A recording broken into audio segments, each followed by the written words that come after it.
Thiruvananthapuram SAT ആശുപത്രിയിൽ വൈദ്യുതി നിലച്ച സംഭവത്തിൽ നടപടി. 2 ഉദ്യോഗസ്ഥരെ സസ്പെൻഡ് ചെയ്തു. PWD ഇലക്ട്രിക്കൽ വിഭാഗം അസിസ്റ്റന്റ് എഞ്ചിനീയറെയും ഓവർസിയറെയുമാണ് സസ്പെൻഡ് ചെയ്തത്. മുന്നൊരുക്കങ്ങൾ ഇല്ലാതെ അറ്റകുറ്റപ്പണി നടത്തിയതിനാണ് പൊതുമരാമത്ത് മന്ത്രിയുടെ നിർദ്ദേശപ്രകാരം നടപടി. അറ്റകുറ്റപ്പണിക്കായി അരമണിക്കൂർ വൈദ്യുതി നിലയ്ക്കുമെന്ന നേരത്തെ അറിയിപ്പുണ്ടായിരുന്നു. തിരക്കൊഴിഞ്ഞ സമയമെന്നല്ലാതെ എപ്പോൾ വൈദ്യുതി പോകുമെന്ന് അറിയിക്കേണ്ടത് PWD ഇലക്ട്രിക്കൽ വിഭാഗമാണ്. ഇത് പാലിച്ചില്ലെന്നുൾപ്പെടെ അടിമുടി വീഴ്ചയാണ് SAT ആശുപത്രിയിൽ ഉണ്ടായത്.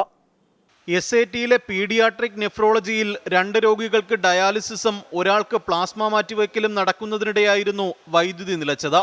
7 മണിക്കൂറോളം നീളുന്ന പ്ലാസ്മ മാറ്റിവെക്കൽ ഇതോടെ ഇന്നലെ ഒഴിവാക്കേണ്ടി വന്നു. വൈദ്യുതി സാധാരണ നിലയിലായതോടെ ഡയാലിസിസ് പുനരാരംഭിച്ചു. ട്രാൻസ്ഫോമർ ഓഫാക്കി KSEB അറ്റകുറ്റപ്പണി നടത്തുമ്പോൾ ആശുപത്രിയിൽ നിലവിലെ ജനറേറ്ററുകൾക്ക് പുറമെ അടിയന്തര സാഹചര്യം നേരിടാൻ പുറത്തുനിന്ന് ജനറേറ്റർ എത്തിക്കേണ്ടതുണ്ട്. ജോലി നീണ്ടുപോവുകയോ നിലവിലെ ജനറേറ്റർ തകരാറിലാവുകയോ ചെയ്യുമ്പോൾ ഉപയോഗിക്കാനാണിത്. എന്നാൽ ഞായറാഴ്ച SATയിൽ ഇത്തരം മുൻകരുതലുണ്ടായില്ല. SAT സബ്സ്റ്റേഷന്റെ ചുമതലയുള്ള അസിസ്റ്റന്റ് എഞ്ചിനീയർ, ഓവർസിയർ എന്നിവർക്കാണ് മുൻകരുതൽ കൈക്കൊള്ളേണ്ട ചുമതല.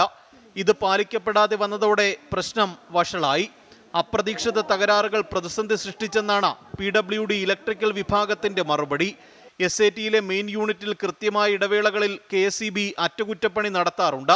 ഇക്കുറി 2 വട്ടം അറ്റകുറ്റപ്പണിക്ക് KSEB നോട്ടീസ് നൽകിയെങ്കിലും ആശുപത്രിയിലെ അസൗകര്യങ്ങൾ ചൂണ്ടിക്കാട്ടി PWD ഇലക്ട്രിക്കൽ ഇൻസ്പെക്ടറേറ്റ് ഇത് നീട്ടിവച്ചു.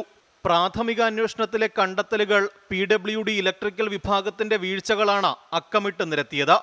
ഇതോടെയാണ് assistant engineer Kanakalatha, overseer Balachandran CB എന്നിവരെ പൊതുമരാമത്ത് വകുപ്പ് സസ്പെൻഡ് ചെയ്തത്. കെട്ടിട വിഭാഗം ചീഫ് എഞ്ചിനീയറോട് മന്ത്രി വിശദമായ റിപ്പോർട്ടും തേടിയിട്ടുണ്ട്. സംഭവത്തിൽ ആരോഗ്യമന്ത്രി പ്രഖ്യാപിച്ച സമഗ്ര അന്വേഷണവും തുടരുകയാണ്. MG പ്രതീഷ്, 24, തിരുവനന്തപുരം. പൊതുജനം കഴുതയല്ല സാർ.